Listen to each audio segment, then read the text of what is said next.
So this is Joshua Ward of Xael, and you're listening to Brutally Delicious Podcast.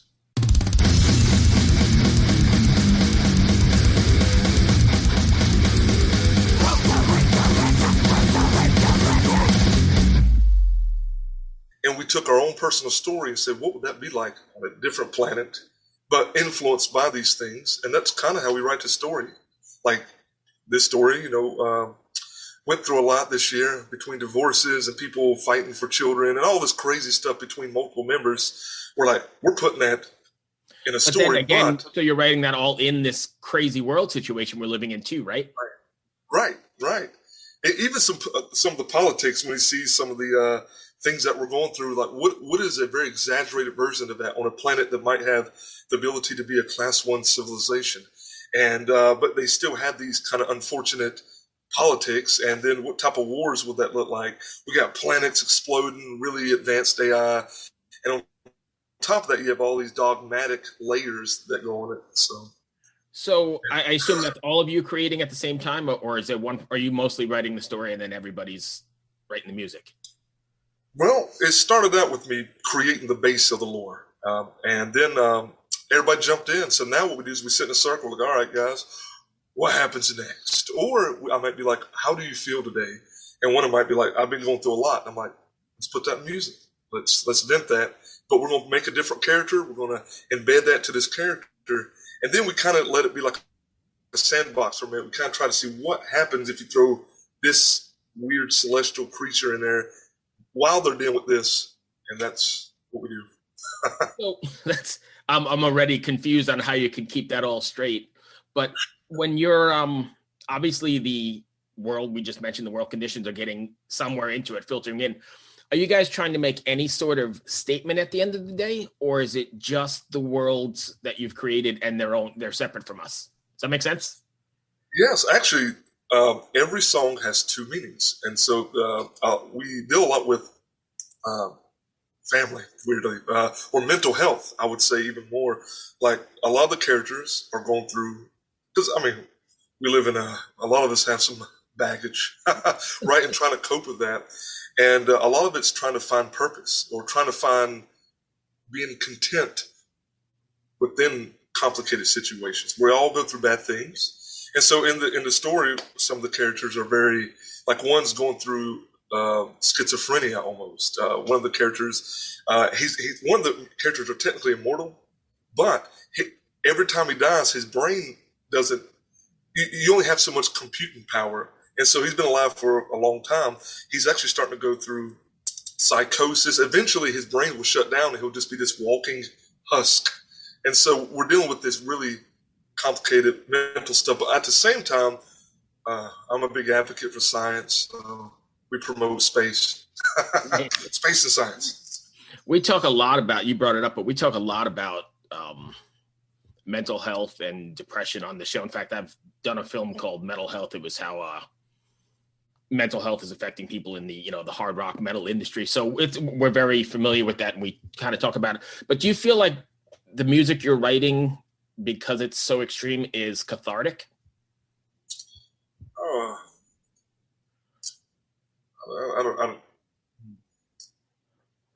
don't know. I guess our aim is more because it's weird trying to mix emotions into extreme metal too. Yeah. So do you think it's more what's the word I'm looking for? Escapism rather than cathartic? Right. That, I think that would be the better term. Yeah. Kind of, when I first started listening to metal, it was to his. I never. Oh, so I just stuttered. When I first listened to the first time I listened to Demi Borgir, like I remember hearing these soundscapes and this black metal. I never thought of the anti-Christian lyrics. I was picturing we're on distant planets because I was a kid. You're right. Distant planets and craziness, and it helped me escape from a bad home life myself. So it was my imagination. It let me get away. Right. And I think as an adult now, that's what we're doing, trying to make people just forget, maybe even approach some of their issues, but at the same time, escapism. And that works. And so I know you said we had talked before, and you're doing comic. You have graphic novels. I think you said you were working on, and You guys are doing all this yourself, and you do your videos as well yourself, right? Yeah, we do everything. We do not have a big budget. I mean, Yeah. we're in the Carolinas here. Goodness gracious. You're like me. I mean, I don't have a budget either. You just wing it. But I've seen your videos and they're top quality, and I've seen you running through state parks with your film cameras, right? Yeah, we get in trouble. Really? But yeah, we. Oh yeah, well, one time we went on it. We went up to State Park, and there's like people up there. They're probably smoking weed and I don't know, fighting monkeys. I don't know what happens up there. And here we are. We're coming down, and this park ranger come out, and I guess he didn't have. He just wanted to hassle somebody, and he come down, and we're all like sweet people, like, hey there. He's like, everybody get in front of the car. I'm like, oh crap. He's like searching all of us, and what are you doing up there? It's like the same thing I always do. I'm up there walking, man. But in his defense, we did come down with like war paint. That's what that was my next question. Were you in costume? yeah. So that would be his job to keep aliens and ne'er-do-wells out of the woods, right? Yeah, it's like the Burke County Men in Black. Right. So, when you're writing, are you guys worried about how it's going to come across on stage because it's so thematic, just the music itself? Do you think about like, hey, this is going to be a good part here? Is that all part of the writing process, or does that come later? No, actually, we think of like, I remember this song called The Red Odyssey Part 2. There's this big drum part, and we actually said, we want to make a drum part that when we're on live, we want to give this, like, I like the band Heilong or like some Rodrunist. Yeah. I like that tribal feel, and we're like, how can we do a weird version of that? Like, we're on stage, we bring the intensity, and because, I mean, especially for an extreme metal band, you go there and people just stand there doing this all the time. Right. If you go up there and you see some people doing war dances, and I kind of integrate this kind of like pieces of a dance that I learned from like this Okinawan martial arts. So we do these dances and kind of combative things. It's like, how can we integrate that? Because people are going to be sitting there watching going, oh my God, what is this? And I mean, I think in our culture, visual entertainment is just as important as the audio. It is. Especially if people have little attention spans. So, I mean, if you think, like, I love a lot of my buddies that play tech metal and stuff, but I love the music. But when I go to a show, you just see a bunch of guys stand there and they have to do, and like I said, I'm a fan, but live, it is so boring that I'm like, I need to go eat a cheeseburger just so I can keep right. this up. But we love like Iron Maiden. When you see Iron Maiden, you leave going, man, that was a show. Yeah, so, I mean, it's costumed, it's themed, and yeah, they're doing all that stuff. I 100% agree. Yeah. Are you guys planning on doing any sort of like live streams or is that going to be too complicated? We're working on that. We're still doing, we actually have a list of stuff. We're still, between the videos, we're doing pretty much a video for every song to try to really bring this to life. My artist, I had a bunch of artists, but every one of them disappeared, some of them with my money. So I'm still trying to finish that up. We were hoping to have that done by now. But yeah, we're trying to get to streaming. That will probably be more at the end of this year. We'll be able to do that. But we are doing music playthroughs, drum playthroughs, all that will be going out there. Do you have, are you booking for 21 or 22 yet, or is that too early? Oh man, we have a really cool possible tour. I don't know. Okay, so they didn't say not to say, but yeah, we're working on. I know Bloodbath actually might be a thing. The Pavement sent me a thing saying, "Hey, we might be putting you with Bloodbath 2022," and that would be a Northeast and Canada tour But I'm still waiting to get the confirmation and all that. Yeah, I think everybody's still. I mean, I saw something last night or night before where like Sepultura is already confirmed. Sepultura, Crowbar, and shit, there's somebody else on that bill. And I don't mean to leave them off, but they're already booking like for April 21st for 6 weeks through Europe. And I mean, fingers crossed, I'm hoping that actually works because I'm dying to go to show. Right. I know. And I think it's what everybody's going ahead and booking, but it's kind of like you already know, it's like, I'm going to book it. Might not happen, just in case. Yeah, I mean, I guess, but there's so much involved in getting that booked, right? I don't know how that's going to work out. Where are you if shows come back? Are you going or are you kind of hesitant? Oh shoot, I'm out there. So I'm Right. one of those. I'm like, I've been cooped up. I've done Yeah. my part. So in my real job, I'm in law enforcement, and I've already gotten my vaccinations, and I am not holding back. As soon as there's a show booked, Right. my ass is going to be, in there. Do you think that though that there's going to be a plethora? I mean, obviously there's going to be a plethora of shows, but do you think there's going to be like a saturation, and it's going to be hard for people to determine what show to go to, right? Because all you guys need to get out and make money, so you're going to be booking. But as fans, there's only, I still have the same job, so I'm only going to have this much money. Does that make sense? Right. Actually, that's one reason we've been debating. We're actually trying to strategize already. The moment bands will get out there, every local band, everybody's gonna flood out there at one time. So we've been debating whether to not even do that yet. To focus on getting the right material to keep hyping up, let them hit out one time, and then we ease back out there. Because yeah, I've seen it, even bands local.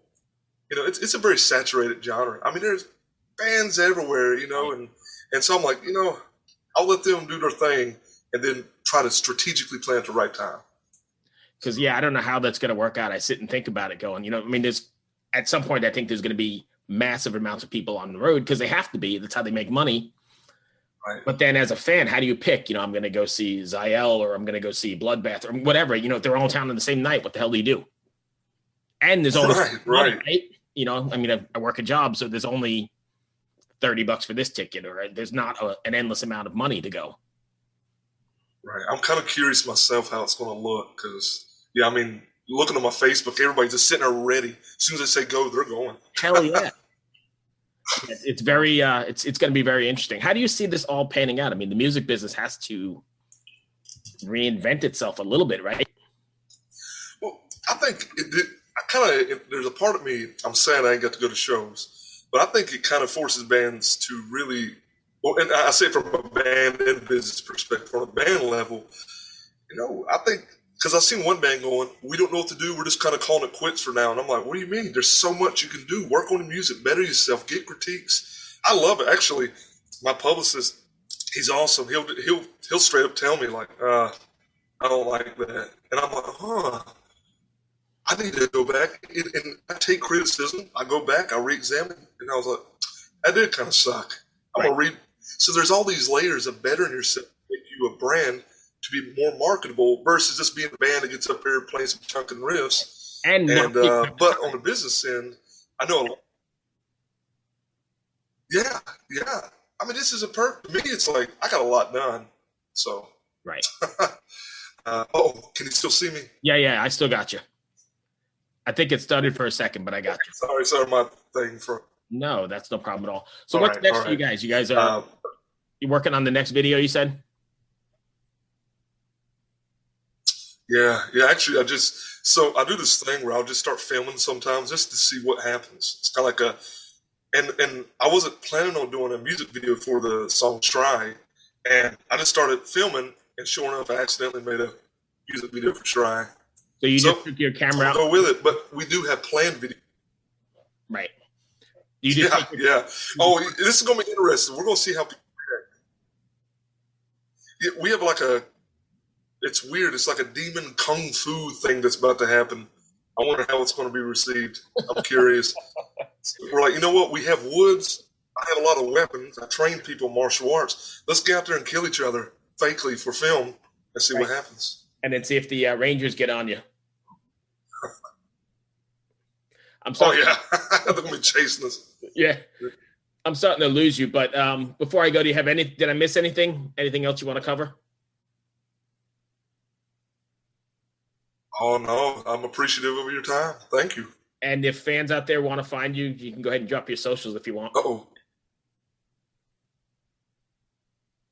yeah. So you can go to www.eldersverse, ELDERSVERSE.com, which is an umbrella term for what we're trying to brand here. And you can explore the lore, buy merch, get you a really cool tank top. Nice. And And thank you, my friend. Hope that wasn't too bad. No, this is great. Thank you very much. Awesome. I'll send you guys a link when it's up. It's probably a week or two out. Thank you. I'm sorry for my crappy reception. Oh, that's fine. I live in a rural town as well, and sometimes I don't get anything at all, and I have a whole day planned, and it fucks up. But today mine's working. So whatever. It all worked out. I'll edit it. It'll be fine. Hey, well, thank you. It's good to see you. Hey, good seeing you, man. Be well, and I'll talk to you soon. Thank you. All right, later. Hello out there. Yes, hello out there, everyone. I'm Hal Schwartz. And I'm Flynn McLean.